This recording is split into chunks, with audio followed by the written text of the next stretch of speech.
All right. Bob, take it away when you want. Great. Hold on one second.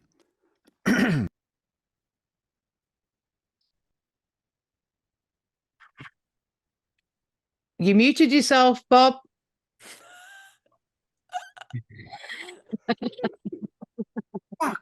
Let me rewind. Okay,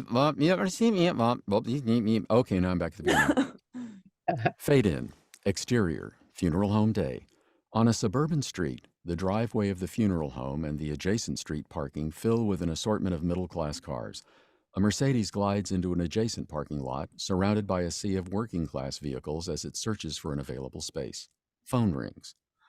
Among the parked cars, a lifted truck audaciously occupies two spots, its bumper sticker proudly proclaiming, "Don't tread on me." The Mercedes pulls up behind it. Interior Mercedes Day, Major Dodge 30s, a rugged and weathered man, showcases the hardships he has endured, yet his eyes exude a spark of optimism, even in the face of adversity. There's a certain rugged charm about him, and his indomitable spirit shines through his persona. Major casts an unfavorable glance at the truck and shakes his head in disappointment. Phone rings. A satisfying click resonates. J.R. Jr., 8, a slender figure with a radiant smile and wide-eyed wonder, exudes an innocent aura. His unique charm, a combination of extroversion and introversion, is reflected in his gaze. He sits in the passenger seat, his hand gently rests on the seatbelt's release. The seatbelt retracts as the phone rings. Major is frustrated as he swiftly retrieves the retracted seatbelt while simultaneously tapping Accept Call on the in-dash command center. Really? Rapid fire call. Stop behaving like a brat. Don't call me a brat, asshole. Oh, watch your language. Did I hurt your delicate ears? Major looks at Junior and shakes his head. Where are you? I took a wrong turn. I'll never forget these streets. And I cherish every moment it took to forget them. Major parks the car and gazes at Junior. Hilarious. So are you close? Just parked. We'll be inside soon. We? Let's not do this now. Do what? Okay, I'm hanging up. See you soon. Okay, big man. Look out. The big man's back and... Major presses the disconnect button and glances at Junior. Junior presses the doll's stomach, but nothing happens. Damn. Forgot to get batteries. I've been so absent-minded with the... Major glances over his shoulder at the funeral home. You want to leave it in the car? Junior shakes the clown's head no. All right. Ready for this, bud? Junior's eyes speak volumes before he conveys a resolute no. Major suppresses his emotions, forges ahead, and scans for a vacant parking spot. Exterior funeral home day. Major gazes at his own reflection in a car window as he meticulously adjusts his tie and smooths down his hair. He then delicately pulls back his cuffs, which reveals an exquisite bracelet and an opulent watch that both glimmer in the sunlight. Junior clutches the clown doll tightly and finds solace in his presence, while Major firmly grips the other hand and leads him toward the solemn entrance of the funeral home. We won't stay for long. You always say that. Junior struggles to resist, but Major pulls him forward. We need to pay our respects to Grandma, and then we'll... Major kneels beside Junior, who remains fixated on his doll. I'm sorry you never had the chance to... Well, you have me, so you have family. Just... We'll be quick. Remember what we learned about Band-Aids? They stick to the hair and hurt when you take them off. Don't make this more difficult than it needs to be. I want to go inside. I'm the father, and you're the child. You'll do as you're told. His gaze fixed on the doll, Junior shakes his head. Major walks away as Junior stares at his doll. Junior quickly catches up and reaches for Major's hand as they proceed toward the funeral home. Interior funeral home day. At the back of the room, an open casket remains veiled, as it conceals the identity of the person inside. Indistinct chatter emanates from a group of somberly dressed guests positioned to the side.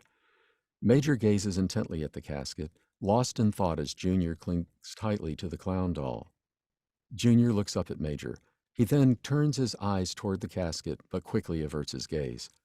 Major takes Junior's hand and begins to walk towards the casket, but Junior resists. Major looks down at Junior, who shakes his head. If you don't do it, you'll regret it. Trust me, bud. Major. Major glances over his shoulder to where Jess, an authoritative and powerful woman, points firmly to her side. Her eyes convey repercussion if he does not comply. Speaking of... Okay, time to practice what I preach. Major heads towards Jess, but Junior, fixated on the casket, remains rooted in place. Let's go. Now. Junior, still locked on the casket, hesitates before reluctantly stepping back. Major looks down at him. Major! Major's gaze shifts over his shoulder, compelled to address Jess's insistent call communicated through her angry eyes. Junior's attention shifts to the casket. Fear fills his eyes as he flinches at Major's tap on his shoulder. You can remain here, but eventually you will approach that casket and pay your respects. Major! Major firmly grasps Junior's shoulder and locks eyes with him. Junior watches as Major walks away, then quickly glances back at the casket. He unconsciously takes a step backward. Major approaches Jess. Took you long enough. God, is that Junior? Bring him over here. I can't believe you dress like that. It's so disrespectful. You need to do something about it. No, this is what she wanted. You can't control everything. Junior accidentally backs into some ridiculously baggy black pants. He spins around to face the woman, adorned in a distinct clown costume covered in a kaleidoscope of neon-colored polka dots and a whimsical assortment of ruffles and bows as she gazes down at him. Junior's eyes briefly dart towards the casket, then back up at the woman. Friend of yours? Junior is perplexed, unsure how to respond to the joke. Never mind. It was a bad joke. I'm not the funniest clown. In the background, Major can be seen at the casket as he rips a large silver-haired wig from inside it. Jess rushes towards him and they struggle over the wig. It's okay to tell jokes. Oh, we all cope with death differently, but death itself is nothing to fear. Everything eventually comes to an end. In the background, Major rushes to the end of the casket and grabs a pair of glossy, vibrant red oblong forms that are approximately 1 foot in length, then uses them to fend off Jess as she approaches him. I'm scared. I want to say goodbye, but why do people die? Death reminds us to cherish each moment and fill our lives with love and compassion. It gives us purpose and serves as a reminder to create a life of kindness that endures long after we're gone. The woman looks down at J.R.'s doll. May I see that? Junior looks down at his doll, hesitates for a moment, then hands it over to the woman. The woman examines the doll, then squeezes its belly. Dad was supposed to get Bobo new batteries. He forgot because we rushed to get here. In the background, Jess chases Major around until she wrestles him to the ground, where he taps out before they sit up and catch their breath. What does Bobo usually do? Bobo talks. His mouth and eyes move. All kinds of stuff. The woman sticks Bobo into Junior's face. Are you scared of Bobo? Junior smirks and takes Bobo from her. That's just what makes Bobo talk and move on his own. Even without batteries, he's still a clown. I know how he is. He still do all kinds of fun things. Well, just like Bobo, Grandma's batteries ran out. There's nothing to be scared of. Even though Bobo is out of batteries, he still holds a special place in your heart, just like your grandma always will. All the fun things you did with her, you still have the memories, and through those memories, you can always play with her. Junior hesitates, then slowly turns his attention to the casket. Major clenches the wig, locked in a stare-down with Jess as they catch their breath. He throws the wig to the ground. This is all just a joke to you. You're the only joke, and no one's laughing. You're just jealous. Bullshit. I got out and made something of myself, and Happy? you're stuck here. Not everyone wants opulence and financial success. Open your eyes. There's more to life. Some people find joy in the simple things, a simpler life. That's bullshit. Everyone wishes they had it, but only a few can achieve it. You've got it so wrong. It's not power, money, or even material things that define happiness. I'm happy. Your son doesn't seem to be, He's just upset that I can't spend more time with him. and that makes you happy. You're the coldest, meanest, straight up angriest person I know. What do you know about happiness? Jess looks at the casket. When you left, it broke her heart. While you were away taking care of yourself, I took care of Mom. She grew older, but she also grew wiser. Instead of being depressed that you left, she chose to bring joy to others. So yeah, that's why she's dressed like that. You better learn to appreciate it before it's too late. Major looks over at Junior, who stands his ground as he stares at the casket. He's a smart kid, like you were. She was just as stubborn as you. You had to be patient. She needed time to figure things out on her own and make things change. Major and Jess watch Junior slowly advance toward the casket. Junior nods his head as he tightens his grip on his doll and walks towards the casket. He freezes, then looks back and seeks reassurance from the woman. The woman nods at him as she waves him on. As Junior turns toward the casket, all the lights dim. A spotlight beams down on him as he pushes himself to walk the center aisle toward the casket. Major and Jess watch anxiously as Junior slowly continues toward the casket. With every step, Junior's determination grows stronger. He steals a glance back for reassurance from the woman. The woman's smile and warm eyes provide him with the strength to continue. Junior stops a few steps from being able to peer inside the casket. Shaken and filled with trepidation, his gaze fixates on the last steps that lie before him. He turns around, seeking reassurance from the woman. The woman's warm gaze beams back at him. As Major steps towards Junior, ready to offer his support, Jess intervenes. They exchange a silent understanding, their eyes locked on each other and then on Junior. The woman stands behind Junior. He steps away from her and slowly approaches the casket. His eyes fill with a mixture of curiosity and apprehension as he peers inside. Within the confines of the coffin rests the lifeless woman, motionless. Her eyes closed as she lies peacefully deceased in her distinct clown costume, covered in a kaleidoscope of neon-colored polka dots and a whimsical assortment of ruffles and bows. Junior looks back, but the woman is gone.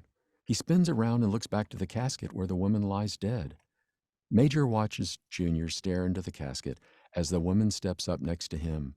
Major looks over and takes in her clown costume. Not you too.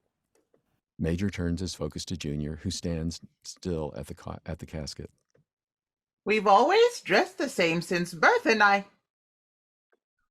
thought it would be nice to do it one last time. Major comforts the woman. Super, the human experience, credits roll. While Major comforts the woman, her eyes suddenly widen in absolute terror, and she tightly grasps his shirt. His eyes also widen as he realizes what she sees. Junior is perched on top of the casket, positioned behind the propped-up lifeless woman. His doll is in her lap as he skillfully manipulates the woman's arms like a puppet. Junior! Stop! He's just out of batteries. The end.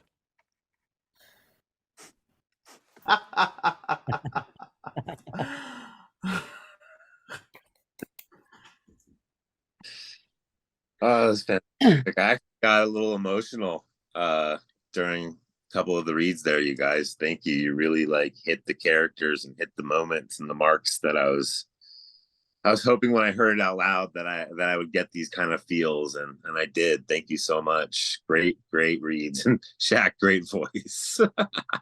Thanks, bud. That's just his in the shack. That's right. That's the alter ego. That's poor damaged little Shaq. Yeah. Yeah, But I'm loving Jackie's costume. yeah. And then that voice, Jackie, that was fantastic. You really brought a lot to the character, and the emotion you put into it, Jerry and Heidi too. Just like you really towards the end there, that's where I got the emotions. Is when the sister and the brother were going back and forth about how the mom was and her needing time to grow older and learn, how to be a human and how to adjust and that whole thing. And of course, Bob, great narration, man. You have a great voice for it, bro. Thank you. Great. Thank you. Yes, so fantastic. So we'll go ladies first. Heidi, feedback. Yeah, no, when I first read it, I wasn't really sure what Jess's relationship was to Major. And then later on I was like, okay, they're siblings. And I got a militant vibe from Jess, but then also I think it's just sort of toward her brother that way. I wasn't really sure what her like being is, if that makes sense, outside of her relationship with her brother. But it seems like out of that one speech that her goal is happiness, and I think that says a lot about who she is. Yeah, I don't know, I guess I would want to hear from you what your description of Jess would be. Do you think it would help to do like a tiny bit more exposition that she is begrudged with her brother for leaving her and her mother, and she took care of her mother while he ran off and made money and did his thing, and now he's living this life of luxury, but his son is completely depressed, and she spent all these years staying home taking care of mom, and she's upset with her brother. He's finally just came around for the funeral. He brought his kid that she hasn't even seen her nephew in a long time, and she's upset. She's not happy, but in the end, it's still her brother, and she still has that love for him, that empathy that he's also going through pain, that he did show up, that he is there. And then she states that when the son is going forward and he tries to step in, she realizes that, sometimes you do have to step back. Sometimes you do have to let someone grow on their own. Yeah. I think I got that mostly. I would want to know a little bit more about who she is outside of that, caring for her parent and her bitterness toward her brother. Like, what else? You know what I mean? Was that? Yeah. I love that. I got a question. Yes. All that stuff you said, Judah, I thought, great. That provides whoever's portraying Jess with great insight from a directorial standpoint. Heidi, were you thinking about something being put in the script to cover that stuff? I Or don't you know if just it meant something to help necessarily. the actor? It could just be to help the actor. That's what I thought. It doesn't necessarily need to be a dialogue or a scene before or anything like that. Yeah, Just yeah. a little something to give her some more and the actor can portray it, and you just Or see it kind of backstory. thing. Yeah. So Bob, you believe that comes out within the story in the catalyst of what you witness between the two characters, that it does come out. Nate? Yeah. Beautiful. I mean, I could see, like I was saying, like as a directorial thing to give insight to whoever's portraying Jess, that information would be very helpful, but I didn't see it as needing to be brought out as exposition or anything in the script. Yeah, no. Okay, good note. Thank you, Bob. Okay, so keeping with ladies first, over to Mademoiselle Jahi. Yeah, I really liked the way this unfolded. I liked the emotions, and I love the twist at the end. I think that was perfect. I was like, okay, did not see that coming at all. That was sister the whole time and not a ghost. So that's a good question. Did you guys get the that at first as a reader you think it's a ghost behind Junior, but then you realize it's twin sister the whole time. Okay. Yeah. Yeah. It got a tear, and then I was like, oh, wait a minute. I know, right?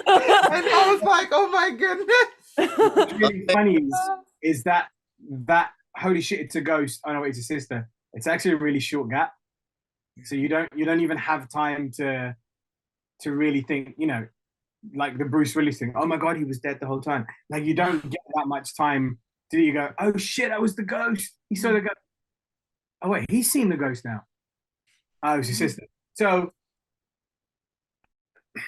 in an I think ideal world, a beat longer would have been nicer. Like a beat or two longer would have been nicer, but it still works.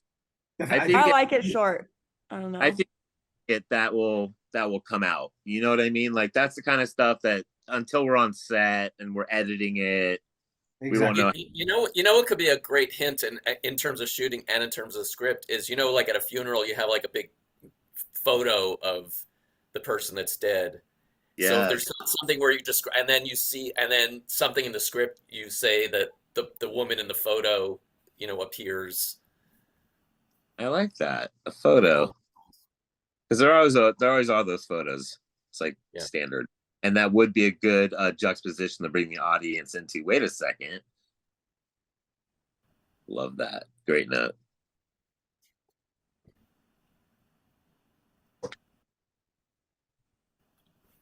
But I think it's one of those things. I actually love that idea, Joey. But I think it's a thing that you drip feed. You don't quite see the picture straight away. Because if you see it straight away and you see her, you're gonna go, what the fuck? You're either gonna go, is it a ghost or a twin? Like straight away. So I feel like it's something you build towards. And it might be funny. Oh, I'm so sorry, you cut out for me. I didn't hear you there, Judah.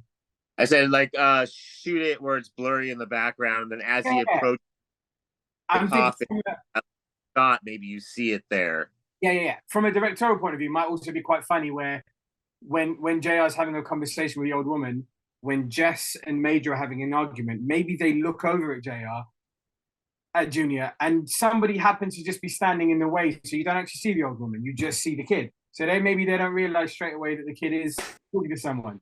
And then as we progress and we go, wait, is no one else seeing this old woman? And then when we see the picture, like Joey said, you go, oh, wait a minute. And then when this thing builds up, as you've already got in the script, you go, oh my God, that's the ghost. So if you drip feed that in, and it just a subtle thing with like some direction and just, you know, you're in a funeral, there's going to be people in there, people are blocking the view. Or maybe when they turn around, a waiter happens to walk past with a tray of hors d'oeuvres and you don't see the old, whatever the thing you want to use as the aesthetic. But I think that little drip feed, and hopefully, whilst that's happening, some members of the audience are going to start to go, hold on a second. Wait a minute. Is she Bruce Willis in this? Because, and then what Jerry said, that I think that ties in together. I like that. Well, the good thing about the project is this project's actually already greenlit. It's they're together in development and getting pre-production together right now. Amazing. Sadly, Fantastic. Sadly, there's no way I'm going to pull off playing Juniors as much of Well, as if much you need an old woman, I'm happy. What's really cute is it's being shot in Texas, and Major is actually a real person. His name's Major Dodge, and his kid, Major Dodge Jr., are who kind of and like playing the roles. And when I sent him the script, like, hey, I wrote this really cute thing, like I kind of modeled the characters after your son and you. He was like, oh, I'm greenlighting this. We're gonna shoot this. I'm gonna start putting it together. I'll finance it. We're gonna shoot it in Texas. I'll fly you out. We'll fly your DP out, and we'll shoot the rest here and get it done. I was like, okay. Oh, that's awesome. Amazing. So that was a note I had. Well, I guess it doesn't matter if it's already in progress. But in terms of the script, if it's because I wasn't sure, it was sort of confused whether it's Junior or JR. So I would put a dot after the JR if it's Junior. Okie dokie. Put in that dot. Yeah, I saw you struggling during the read. You kept on going, Junior. Yeah, you kind of have to switch your brain into a weird place, and sometimes you forget, oh, wait, it's supposed to be Junior. Yeah. He actually goes by Major Dodge JR. So I just put the JR there when I was writing it. But yeah, a lot easier for the reader. I agree. Cool. Fantastic. So, Yeah, go on. so my main sort of note about it, I just feel like there should be something like I don't know anything about Junior's mother. Like what? Like why is she not here? What is that? Because that sort of enhances the whole relationship between Major and Junior. I feel You know, like maybe the that's fact that why. the mother's not there. So has the mother died? Are they divorced? I don't know. Just something along that lines would I think That is just a good point, Jerry. And then that enhance the really relationship. ties in. It really ties in with when Junior says, "Why do people die?" Because maybe he's Oh, I love that, Shaq. his mom. Mom's dead. Love it. You guys just killed off Junior's mom. That was mostly. Why? Why? Mothers always die. I was actually. That's so funny, timing wise. As soon as I said that was mostly Jerry, and obviously I meant the credit for that idea, and everyone was like, "You killed the mum," and I'm like, "I'm so glad I said it." Killed the mum. Yeah, it can be done something. It can be done really simple, like exposition in the Mercedes. There's a memoriam, to the mother. It's just a picture, says R.I.P. and I address it really quick. I love it. Love it. You can interact some of that bit, when Major's talking to Junior at the casket, with regards to do it because you'll regret it. Maybe, at that point, you can sort of like clarify. Maybe I love that, Deborah. And maybe at the mum's funeral, it would be interesting to add that either the Major couldn't look at the casket because he couldn't see his wife dead, or maybe Junior couldn't look at the casket because he couldn't see his mum dead. But there's something there, and he's saying you regret it. Is he talking to Junior, or is he maybe talking to himself? And maybe he lost the love of his life, and he couldn't see her in the coffin. I don't know. It's a spitball. Nice little spitball. Y'all have been so instrumental, man. This has been great. Deb, thank you so much. Oh, I actually have a little more. No, give me. I was just being thankful. Oh, I thought we were ending. No, notes. I love notes. Notes. I almost lost it almost lost it laughing about the two red oblongs. I noticed that. I noticed well, it's just the whole reference, Wizard of Oz kind of thing. It was what was going through my head, kind of, and I don't know, it just got me.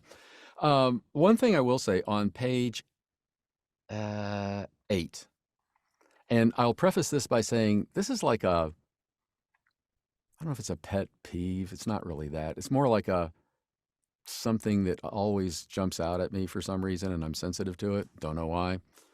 But like when you get down here and this thing about you've got it so wrong. It's not power, money, or even material things that define happiness. With other folks I've reviewed scripts for, the term I tend to use is it's a little on the nose. A little on the nose?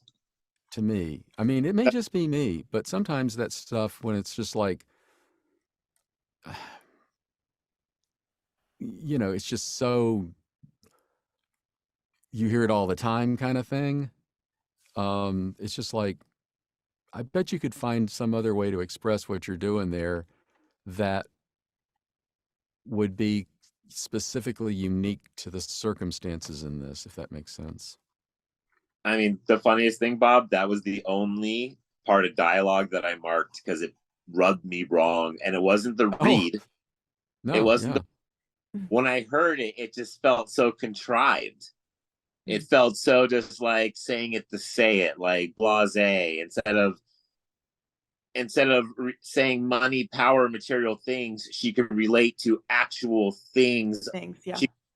It's not that you have your Mercedes or your big job that you took or this stupid Gucci suit that you're wearing. Like, it should be more fundamental of what she's pissed off that she observes and sees within the moment than this blasé, power, money, I mean, material.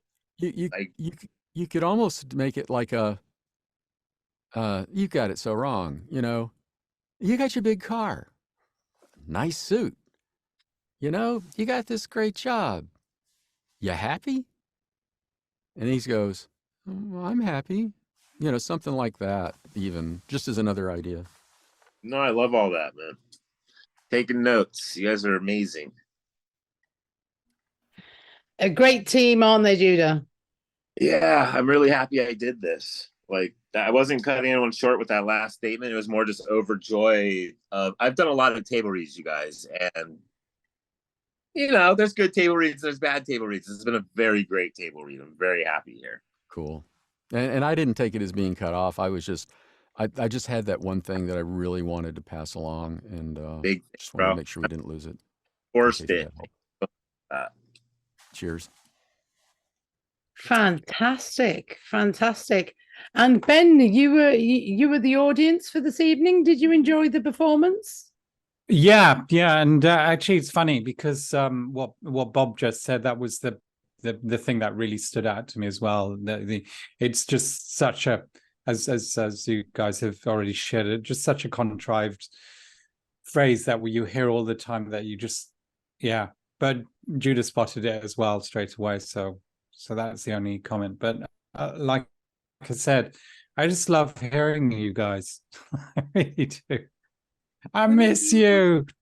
Miss you too. Well, you should start Yeah, coming. you as You well. should start coming to the Tuesday night actors workshop. But I am at a physical You're in real life one. So, but I will stop recording for you now, Judah. So when we finish, I can send you the link.